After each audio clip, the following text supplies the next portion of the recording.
Boa noite, queridos irmãos e irmãs.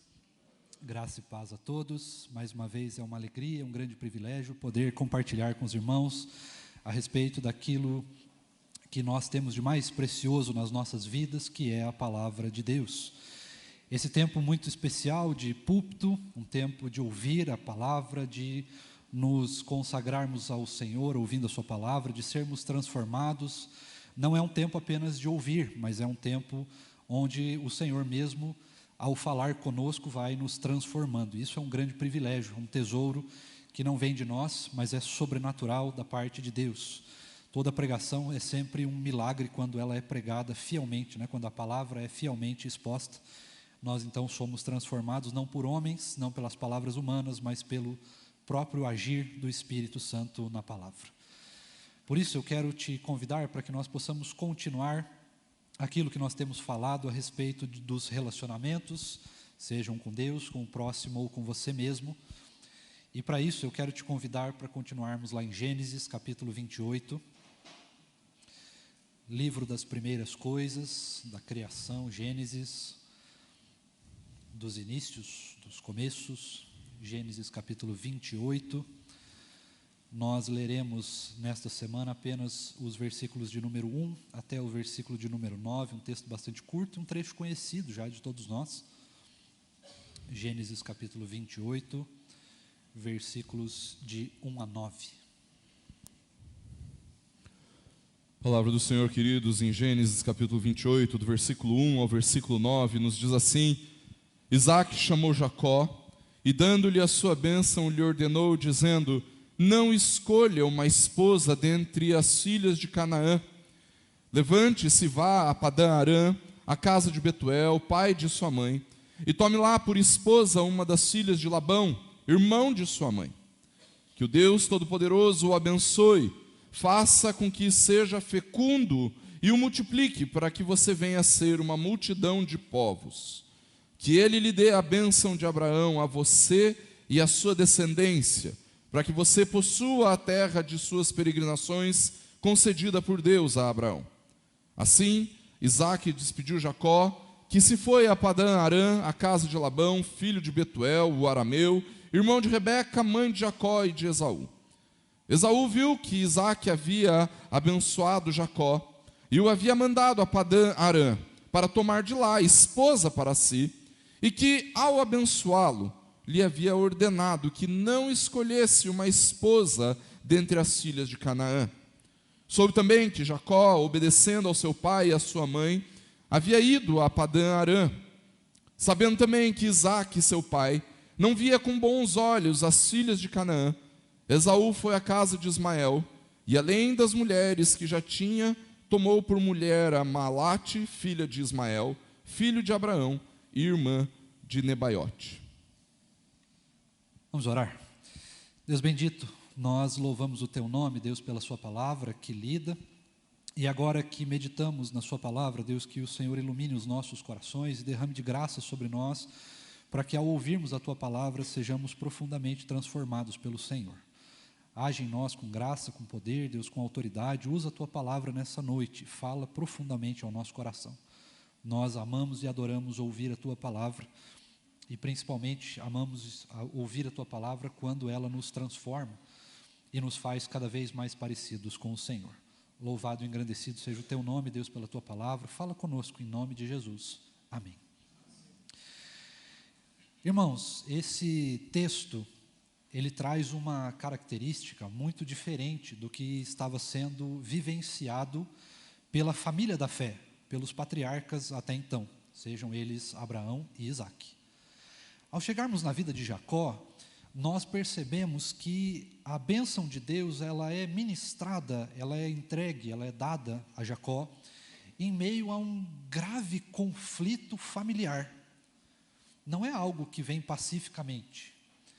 Nós sabemos, inclusive, pelo próprio nome de Jacó, que essa bênção, ela de certa forma foi adquirida de maneira não muito lícita, de maneira não muito ética, não muito moral, mas ela foi adquirida por meio de uma certa enganação, por meio de subterfúgios, de artifícios.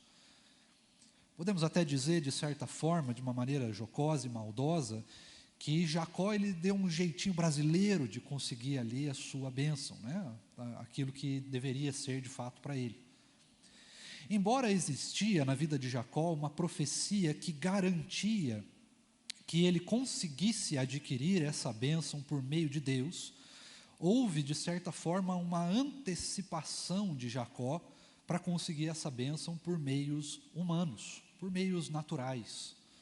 E por causa disso, quando nós colocamos a nossa mão naquilo que Deus quer fazer, quando nós tentamos de alguma forma interferir naquilo que Deus quer fazer, muito provavelmente a consequência vai ser o pecado.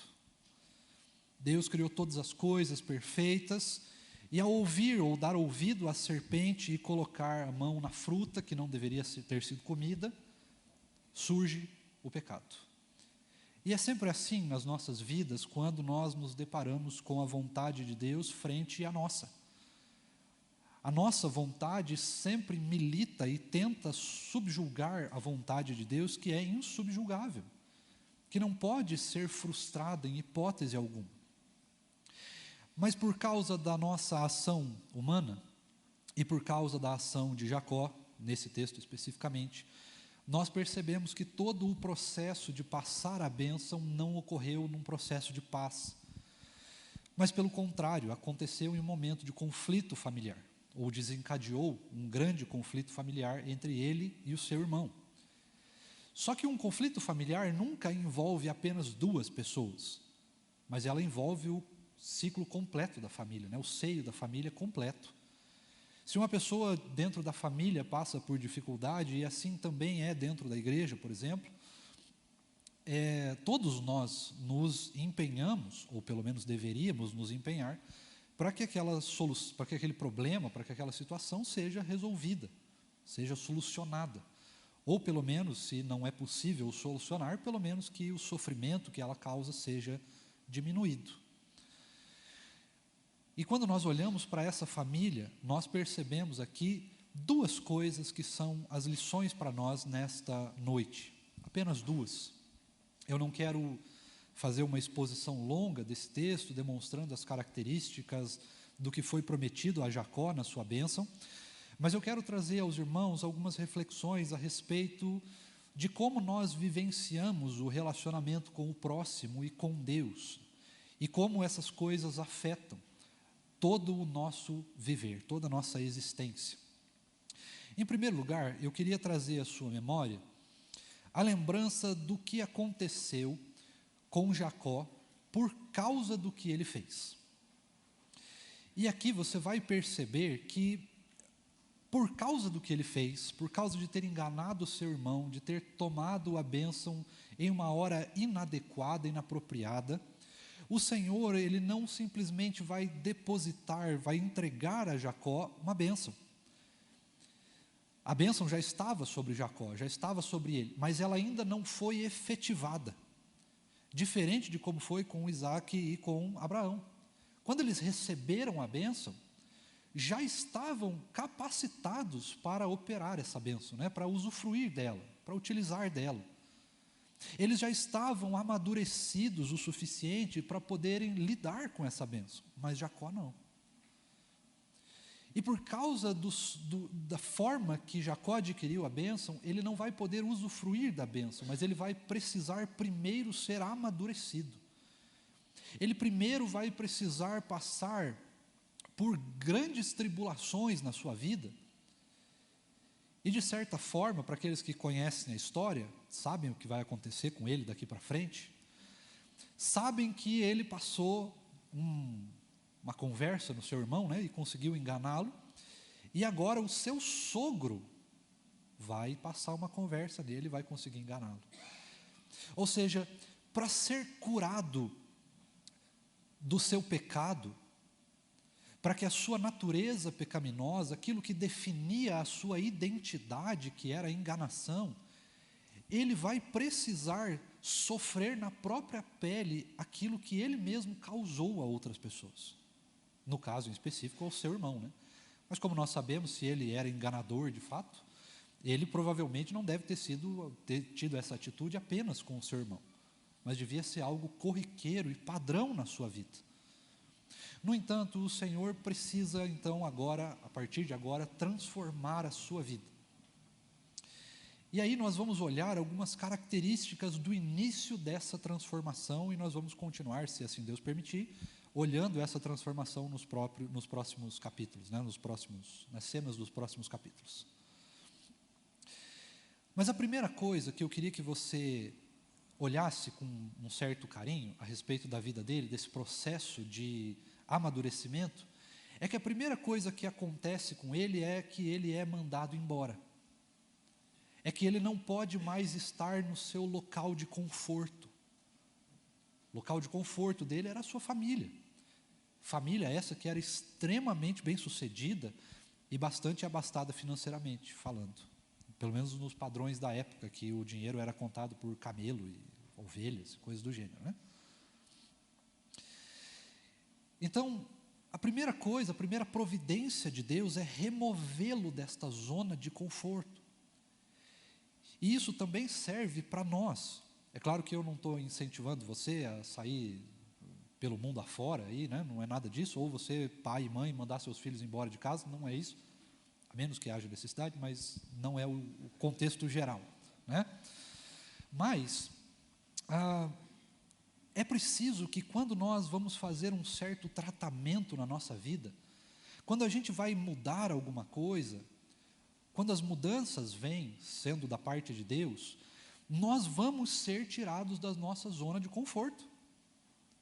Nós precisamos ser tirados da nossa zona de conforto, justamente para que nós possamos vivenciar outras experiências. E isso faz bem para nós. No início, é claro que a gente não acha que é bom, né? Quando a gente sai da zona de conforto, quando as coisas mudam na nossa vida, nós somos ligeiramente alheios, né, a mudanças. Nós não gostamos de mudanças. Mas as mudanças são necessárias, principalmente quando elas vêm da parte do tratamento de Deus para nós. Quando Deus quer nos tratar, a primeira providência normalmente é nos tirar da nossa zona de conforto. É tirar o nosso conforto, de fato. É colocar a gente numa situação de desafio, em uma situação de mudança, em uma situação que foge do nosso normal, para que nós então sejamos abertos a novas experiências com Deus. Isso funciona, irmãos, para tudo na nossa vida, seja para um novo emprego, para uma nova escola, para uma nova faculdade, para um novo curso, seja para aqueles que vão sair de casa aí para casar, sejam os filhos que aparecem, né, ao longo da vida, sejam para as mudanças etárias que nós vivemos, né? Passamos pela infância, adolescência, juventude. Alguns vão permanecendo na juventude por bastante tempo, mais do que deveria talvez, mas não é o que eu quero dizer aqui nessa noite, só um parênteses. Mas nós vamos passando pela fase da juventude, eventualmente nos tornamos adultos e chegamos então à idade do presbítero Paulo, né? Que está chegando, está ficando velho, coitado, né?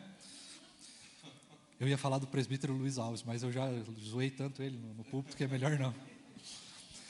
Mas nós vamos passando por essas fases, e essas fases elas vão nos tratando, elas vão nos aproximando cada vez mais de Deus. E eu não estou falando de morte, eu estou falando num sentido de sabedoria, de aprendizado, ou pelo menos isso é o que deveria acontecer.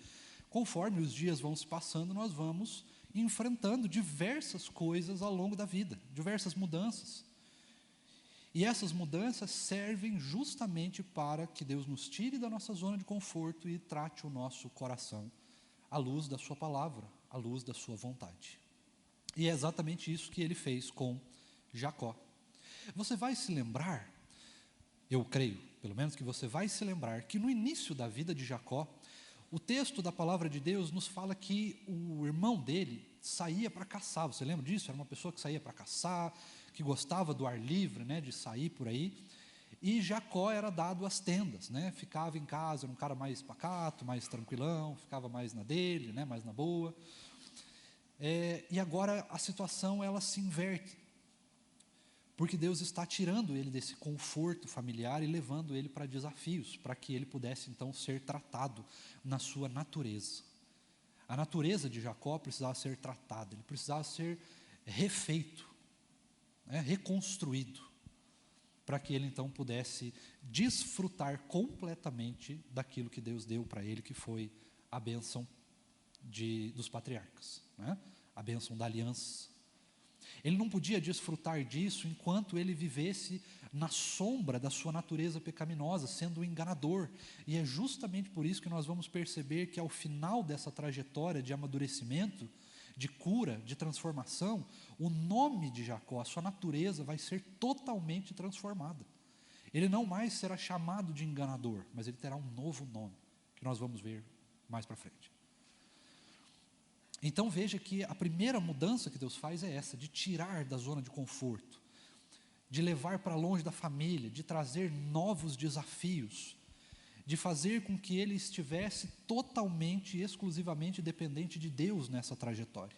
Então essa é a primeira coisa.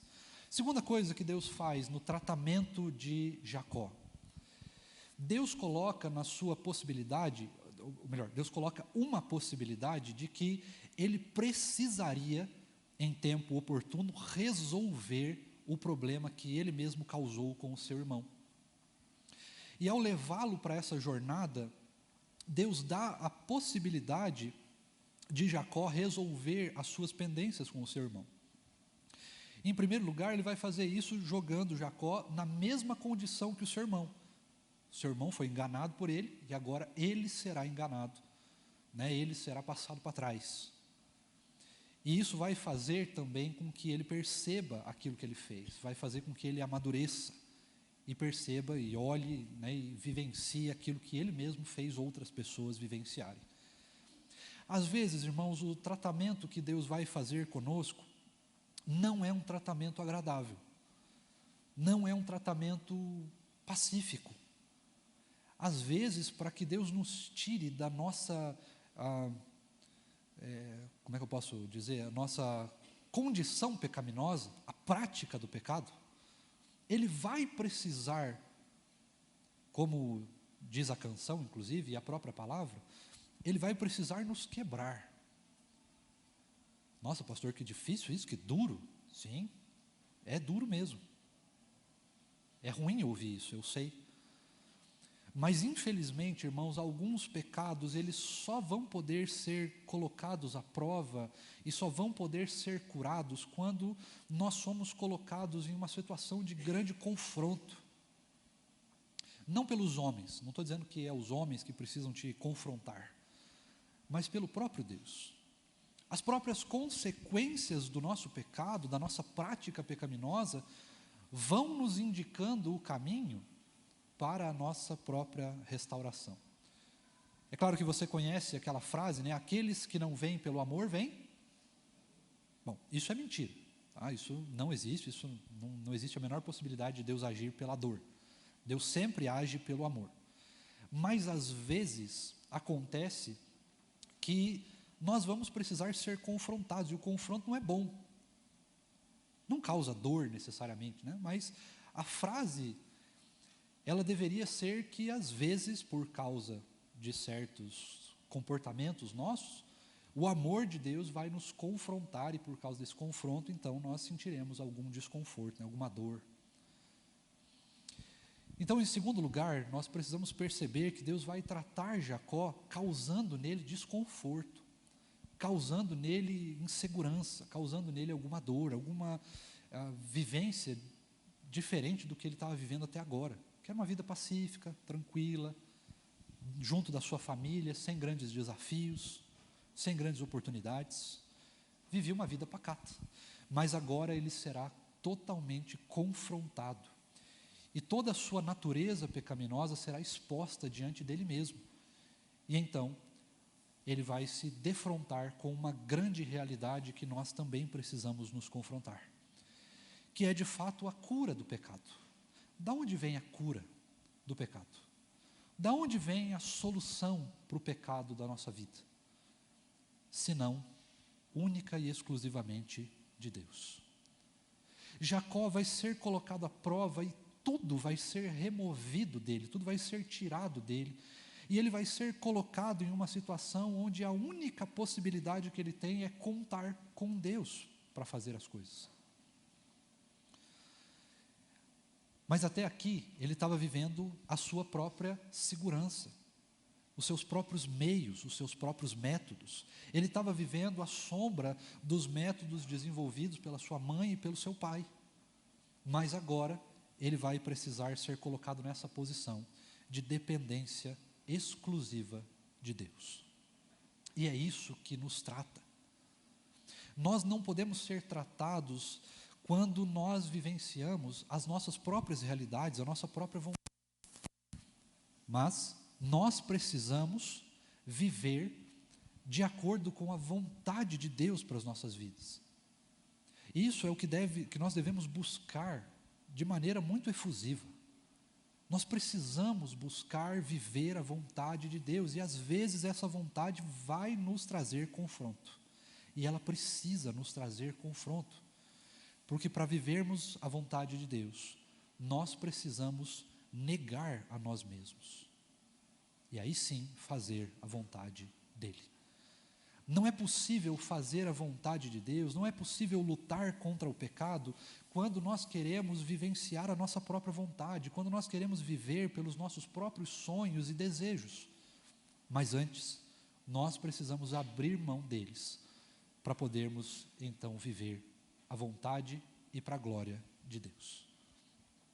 Isso não significa também que os seus sonhos serão negligenciados, pelo contrário, eles serão depositados nas mãos de Deus, e porque eles são depositados nas mãos de Deus, nós podemos ficar absolutamente seguros de que se a vontade de Deus for para as nossas vidas realizar os nossos desejos, vontades e sonhos, eles serão realizados. E se eles não forem realizados, é porque, obviamente, Deus tem algo muito melhor para nós, na sua própria vontade. Agora, em terceiro lugar, eu queria fazer um parênteses muito importante. Nós estamos aqui falando a respeito de um homem, não é? Um homem de mais ou menos ali 40 anos, que foi a idade com que o seu pai casou. Isaac casou com Rebeca quando ele tinha por volta dos seus 40 anos de idade. Então, para os irmãos que estão solteiros, eu inclusive, há esperança, né? Há esperança. Mas, aqui nós temos uma possibilidade muito interessante de cura. Nós temos uma possibilidade muito interessante de restauração de identidade. Olha que coisa curiosa. Até agora eu falei do relacionamento com Deus aqui, né? Duas coisas que Deus faz para nós, para nos tratar, para nos curar do nosso pecado, da nossa pecaminosidade, para nos tirar da zona de conforto, para nos levar mais perto dEle, para um relacionamento mais íntimo com Ele. Mas agora olha que coisa curiosa. Quando Jacó enganou seu irmão, recebeu a bênção do seu pai, qual foi a providência que a sua família toma, que o seu pai toma? Meu filho, precisa ir, e aí eu tenho dois conselhos para você. O primeiro, não case com mulheres cananeias. Esse é o primeiro que ele fala ali, né? Não case com as mulheres que estão na nossa região, aqui por volta da nossa região. Por que ele fala isso? Em primeiro lugar, porque o nosso amigo, que era irmão dele, ele fez isso e causou grande desgosto para a sua família. Ele fez isso. Nós já vamos chegar no que ele foi fazer de novo. Agora, a segunda coisa, que talvez seja um dos melhores conselhos para que uma pessoa seja curada, seja transformada, seja restaurada, quando ela está numa vida de cometimento de pecado ou alguma coisa do gênero, é se relacionar. Relacionar.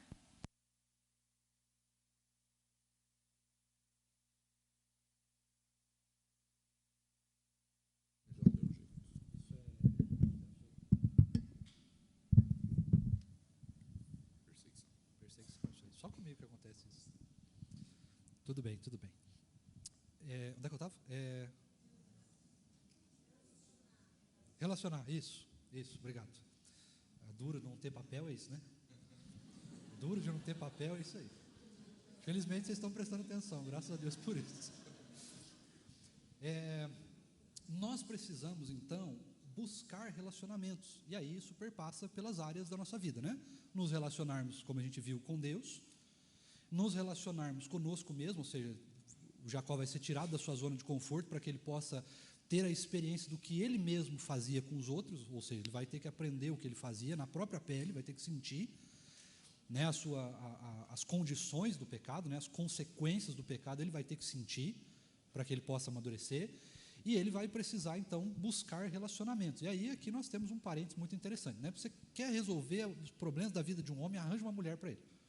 Você resolve, o bicho amadurece rápido, é um negócio fantástico, né?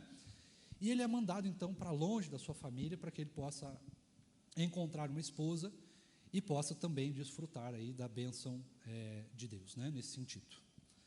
Agora, a parte 2 dessa mensagem é de fato o que eu gostaria de pregar para os irmãos nessa noite. Eu queria que você prestasse muita atenção. Eu queria que você prestasse atenção não na vida de Jacó nesse momento, mas naquilo que o seu irmão fez. Perceba o que ele fez aqui. Tendo visto, tendo olhado, tendo percebido toda a situação que aconteceu com Jacó, Esaú, ele vai fazer exatamente o extremo oposto do que o seu irmão foi conduzido a fazer pelo seu pai. Como é que é o nome disso daqui? Começa com R. Rebeldia. Rebeldia. E como nós estamos, irmãos, num tempo de grande rebeldia, principalmente contra Deus. Num tempo onde as pessoas querem viver o que elas querem e não importam as consequências. Não importam quais sejam as consequências, a pessoa vai fazer o que ela quer. E você pode falar, você pode exortar, você pode aconselhar, você pode até bater, que não resolve.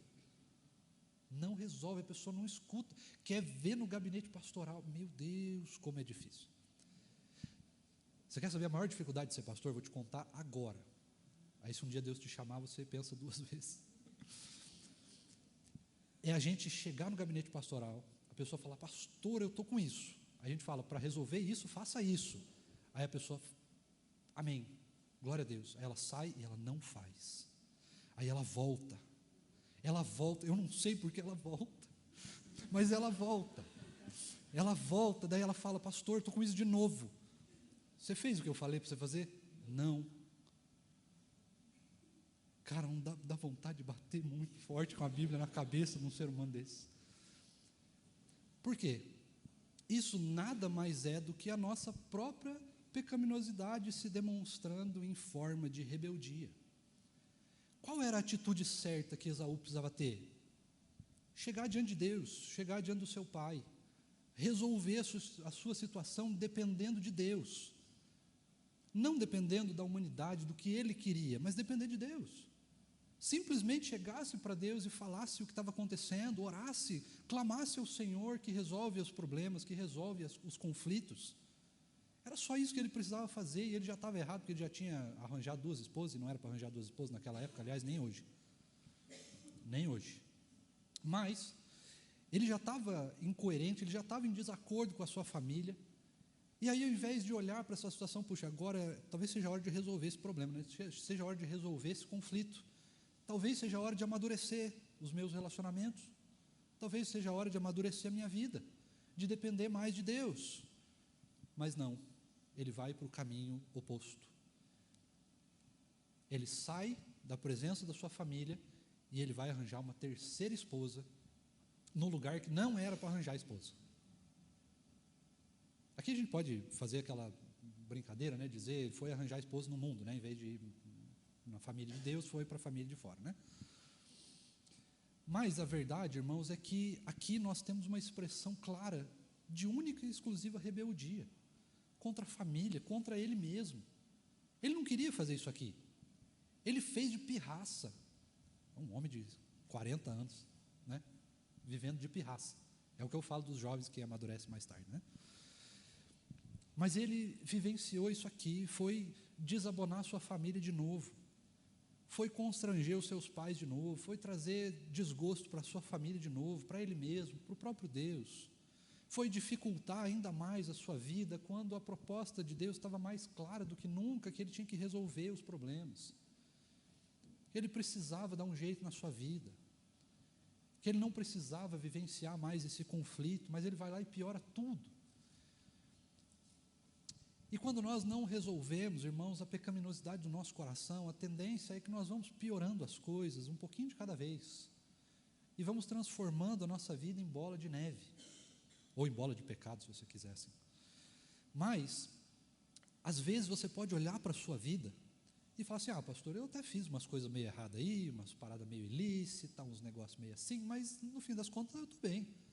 Eu estou num bom emprego, ainda estou casado, tenho bons filhos, né? Minha vida está de vento em popa, não tem nada demais, está tudo certo.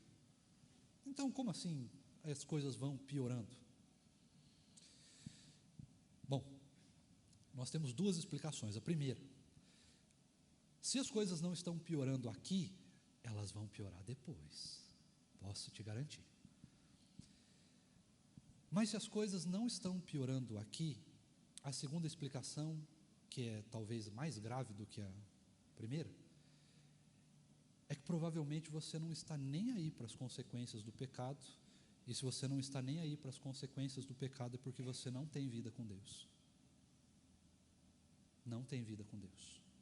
Porque quem tem vida com Deus se constrange ao sinal da menor tentação, se constrange ao sinal do menor de todos os pecados, se a gente pudesse colocar um pecado com um tamanho. O crente verdadeiro, aquele que vive uma vida entregue ao Senhor Jesus, ele se constrange do pecado, ele é convencido do pecado, ele não permite, ele abomina o pecado, ele luta contra o pecado, ele faz de tudo para vencer a sua pecaminosidade, para vencer as tentações, para mudar a sua forma de pensar, para mudar a sua forma de falar, a sua forma de agir. Ele faz de tudo. E aí, quando nós nos deparamos com isso, veja, era uma pessoa que era filho de um dos patriarcas, de um dos pais da fé. Era alguém que vivenciou milagres literais, milagres ali que realmente desafiam as coisas, desafiam as leis da física, inclusive. Ele vivenciou durante 40 anos, irmãos. A gente não está falando de um adolescente de 14, que tem as suas dúvidas, que tem as suas dificuldades. Nós estamos falando de um homem adulto de 40 anos. E lembre-se que naquela época as pessoas não morriam ainda com 60, 70, ainda tinha algumas pessoas que passavam dos 120. Já pensou, Luiz Alves? Depois dos 120? Mas veja, esse rapaz não aproveitou 40 anos para aprender com Deus, para aprender de Deus, para amadurecer em Deus, para amadurecer a sua espiritualidade, a sua vida de oração, a sua vida devocional. Ele simplesmente saiu dali e falou: o meu irmão fez esses negócios, aí eu vou, já que isso daí vai dar desgosto para os meus pais, eu vou lá e vou fazer, estou nem aí. Veja que coisa curiosa, quando nós olhamos para a vida desse rapaz, ou deste homem, e nós percebemos então que a consequência da sua vida, de 40 anos vivenciando, ouvindo seu pai contar dos testemunhos do que Deus faz, e do que Deus fez, e do que Deus ainda faria, a única consequência é a rebeldia, é que ele ignorou completamente, é que ele não se importou em nada, em ir contra a vontade da sua família, e contra a vontade de Deus para a sua vida. E perceba, irmãos, que na verdade isso vai acontecer corriqueiramente com o povo de Deus ao longo do Antigo Testamento. Haja o livro de Juízes aí para falar, né? E isso vai acontecer conosco também, se nós não tomarmos uma atitude radical de mudança. Se nós não tomarmos uma atitude radical e buscarmos não a nossa vontade, mas a vontade de Deus, isso precisa acontecer de maneira radical, isso precisa ser buscado de maneira muito efusiva. Não pode ser mais aquela busca, irmãos, que a gente tem de orar na hora do almoço, de ler um versículo bíblico todo dia, mas precisa ser algo de fato radical, uma mudança extrema, a mesma mudança que aconteceu com Jacó. Deus vai tratar Jacó de maneira muito profunda, mexendo inclusive com a sua própria natureza humana. E é isso que nós precisamos. E para finalizar, eu quero te chamar a lembrar, irmãos, que nós não estamos aqui por acaso. Nós não fomos trazidos aqui por mero acaso, pelas leis da matemática, porque um dia houve uma explosão. Nós fomos trazidos aqui por causa da vontade de Deus. Você não está aqui à toa, você foi trazido por Deus para cá. E você foi trazido para cá para ouvir que a sua vida precisa de uma mudança radical. Você foi trazido para cá para ouvir que a vida com Jesus é uma vida radical, de mudança. Não é uma vida de rebeldia, não é uma vida de fazer a sua própria vontade, mas é uma vida de entrega, é uma vida de sacrifício, é uma vida de viver a vontade de Deus em resposta pelo amor que Ele mesmo nos deu na cruz do Calvário, que demonstrou a nós, entregando e sacrificando a sua própria vida,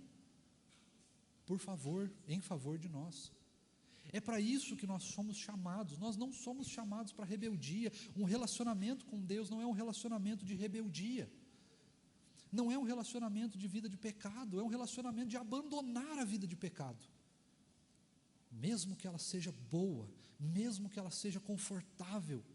A vida com Deus é uma vida de abandonar a nossa natureza pecaminosa, de abrir mão de quem nós somos para viver aquilo que Cristo quer para nós. A vida com Jesus é uma vida de sacrifício, é uma vida que pede, que exige de nós o negar a nós mesmos, o tomarmos a nossa cruz e seguirmos ao Senhor. E nós precisamos, irmãos, tomar esta decisão. Nós precisamos agir neste sentido, em resposta àquilo que Deus fez por nós na cruz do Calvário. E se você ainda não tomou essa decisão, ou se ainda está difícil para você tomar essa decisão, talvez nesta noite seja o momento preciso para que você tome essa decisão, para que você faça essa escolha, faça essa mudança na sua vida, de maneira radical, de maneira a entregar a sua vida completamente e abandonar as suas práticas pecaminosas. Isso vale também para mim. Nós precisamos lembrar, irmãos, que nós estamos aqui não por nós mesmos, mas nós fomos trazidos em resposta ao profundo amor de Deus revelado na cruz do Calvário e na sua palavra. E Deus nos chama para uma vida de entrega radical, de sacrifício radical, para uma vida de devoção radical. Não é para uma vida de leitura de um versículo bíblico por dia que te salva. Não é orar na hora do almoço que nos salva. Não é estar sentado no culto de domingo que nos salva. O que nos salva é nos entregarmos inteira e profundamente a Cristo Jesus e abandonarmos a nossa vida anterior, abandonarmos a nossa forma de falar, a nossa forma de pensar e a nossa forma de agir anterior. É para isso que a palavra nos chama, é para isso que Deus nos chama, para a salvação dessas coisas.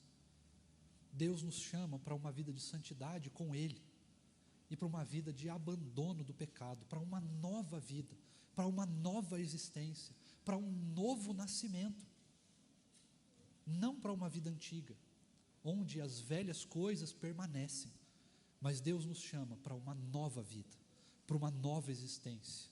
Deus nos chama para uma nova vida eterna, inclusive.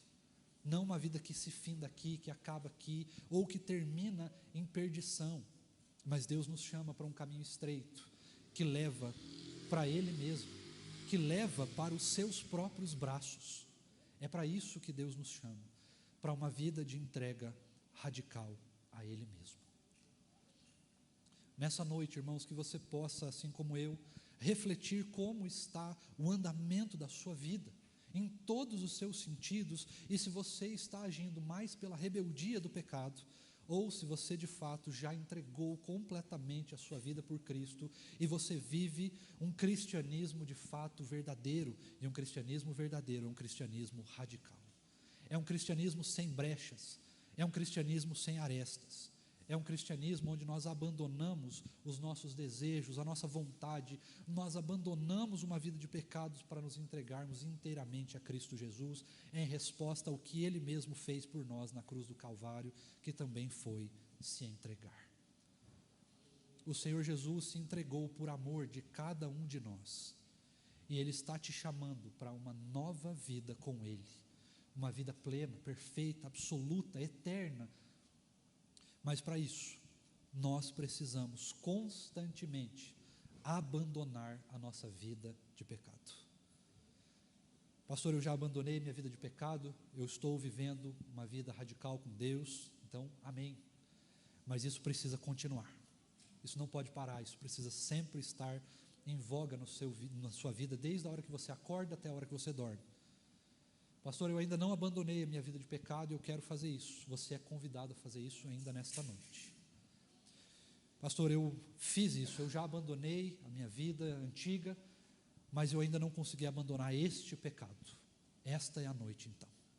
Hoje é o dia que você está sendo chamado, que você está sendo convocado, não por mim, mas pelo próprio Deus, a abandonar a sua rebeldia e se entregar completamente para o tratamento de Deus, para a cura de Deus, para uma nova vida, para um novo nascimento, para um novo jeito de falar, para um novo jeito de pensar e para um novo jeito de agir. Um falar, um pensar e um agir que não está ligado à nossa natureza, mas agora está ligado a como Cristo agiria, falaria e pensaria. Nós somos convidados para isso essa noite e eu quero orar por você nessa noite. E se ainda assim você se sentir à vontade, se sentir chamado, o pastor Tiago vai ficar aqui no púlpito, hoje, depois do culto. Nós temos adotado essa prática, o pastor Tiago vai ficar aqui, eu vou descer, vou cumprimentar os irmãos que descerem. Mas se é o momento, se você entendeu que essa palavra falou com você, que essa palavra não, né? Que a palavra de Deus falou com você, e que é o momento de você talvez confessar os seus pecados, de pedir ajuda para lutar contra eles, se é o momento que você entendeu que você precisa entregar a sua vida para Jesus, você pode vir até aqui à frente, de maneira totalmente tranquila, sem exposição, você não será exposto de maneira nenhuma, mas você pode vir aqui à frente, orar com o pastor Tiago, junto com ele, confessar, falar, desabafar se for preciso. Você pode marcar isso ao longo da semana, se você ficar constrangido de vir aqui hoje, mas você pode e você deve buscar ao Senhor Jesus inteiramente. Vida radical é o que o Senhor nos pede. Eu quero te convidar, para que ninguém se constrange, eu quero te convidar nessa hora para que você fique de pé. E aí ninguém vai ficar constrangido, né, de ficar de pé sozinho aí no meio da multidão. Todos nós ficamos de pé nesse momento e eu quero orar por você. E se é o desejo do seu coração entregar a sua vida para Jesus hoje, você pode fazer essa oração aí onde você estiver, do seu jeito, usando as suas próprias palavras, dizendo para o Senhor: Senhor, eu realmente entendi que eu preciso entregar minha vida para o Senhor e eu faço isso essa noite. Não importa o que eu vou ganhar, não importa o que eu vou perder, não importa o que vai acontecer, mas eu entrego completamente a minha vida nas tuas mãos. Faça o que o Senhor quiser de mim, em nome de Jesus. Mas se você precisa de ajuda para lutar contra o seu pecado, esse também é um momento de pedir ajuda ao Senhor. E se você está bem com o seu pecado, que você possa nesse momento clamar para que a graça e a misericórdia de Deus estejam depositadas sobre a sua vida. Vamos orar nessa hora? Senhor, nós nos colocamos inteiramente à sua disposição nessa noite, e nós oramos, ó Deus, em favor e pedindo ao Senhor, Deus, que transforme de maneira muito profunda e muito poderosa as nossas vidas. Nessa noite, Deus, aqueles meus irmãos que entendem que o momento de entregar a sua vida para o Senhor Jesus chegou, que esses irmãos possam ser acolhidos na fé, que esses irmãos possam se sentir totalmente acolhidos pelo Senhor, recebidos pelo Senhor, que eles possam entender, Deus, que a melhor escolha da vida humana, que a melhor coisa que nós podemos fazer nessa vida é entregar completamente, de maneira radical e profunda as nossas vidas nas tuas mãos, para que o Senhor faça dela aquilo que o Senhor quiser, para que o Senhor cumpra em nós a sua vontade. Mas também, Deus, nós temos com certeza irmãos que enfrentam lutas contra as tentações, que enfrentam lutas contra o pecado, seja ele qual for. Esses irmãos, Deus, eu quero colocar diante do Senhor nesta noite, quero colocar diante do seu trono de graças, e quero pedir, Deus, que o Senhor os desperte, que o Senhor os convença dos seus pecados, para que eles se sintam constrangidos, mas também confortados, a confessarem diante do Senhor os seus pecados, para que eles possam então ser transformados pelo Senhor, para que eles possam ser perdoados e desfrutar do perdão do Senhor, e ao se arrependerem da sua prática pecaminosa, possam encontrar no Senhor descanso, e possam encontrar no Senhor tratamento, e possam encontrar no Senhor justiça que vem por meio da fé, mas que eles também possam encontrar no Senhor fortalecimento, coragem, ousadia, força de vontade para abandonarem de agora em diante a sua vida de pecaminosidade e viverem uma vida radical para o Senhor. Mas Deus, aqueles meus irmãos e irmãs que nessa noite, Deus, estão bem com o Senhor, estão em comunhão plena, estão desfrutando de alegria, que estes irmãos e irmãs possam ser pelo Senhor fortalecidos, enrijecidos na tua graça, fortalecidos, sustentados no Senhor, é o que nós te pedimos. E agora, Deus, que este culto se encerra, que nós possamos encontrar conforto e consolo no Senhor, descanso no Senhor, tratamento no Senhor, que nós possamos encontrar na comunhão dos santos também ajuda, fortalecimento, coragem, ânimo, determinação para continuarmos vivendo a vida cristã de maneira plena e profundamente radical para o Senhor. Nos dá, Deus, nessa noite uma vida, uma noite de tranquilidade, uma noite de comunhão, uma noite de entrega ao Senhor. Continua falando conosco no culto que não acaba aqui, mas continua nos nossos lares, continua durante a semana, e que o Senhor, Deus, possa nos dar uma semana de descanso, uma semana de tratamento, de cura, uma semana de fortalecimento no Senhor, na tua palavra, uma semana de vontade de buscar o Senhor profundamente, uma semana de oração, de meditação na tua palavra, de devoção ao Senhor, mas também, Deus, se for o caso, que possa ser uma semana incômoda, para que nós possamos confessar os nossos pecados, que nós não saiamos daqui, Deus, se saiamos daqui com os nossos pecados, que nós possamos sair daqui profundamente incomodados, e que ao longo dessa semana o Senhor nos incomode, o teu Espírito nos visite de maneira sobrenatural, para que possamos então desfrutar deste arrependimento e desfrutar do perdão do Senhor e de uma vida de entrega para o Senhor. Nos leva, Deus, em paz, permanece com todo o povo de Deus nessa noite, continua derramando de graça, é o que nós te pedimos em nome de Jesus. E que a maravilhosa graça do nosso Senhor e Salvador Jesus Cristo, o amor imenso de Deus, o nosso Pai, a comunhão, o conforto e o fruto do Santo Espírito do Senhor seja conosco, hoje e para sempre.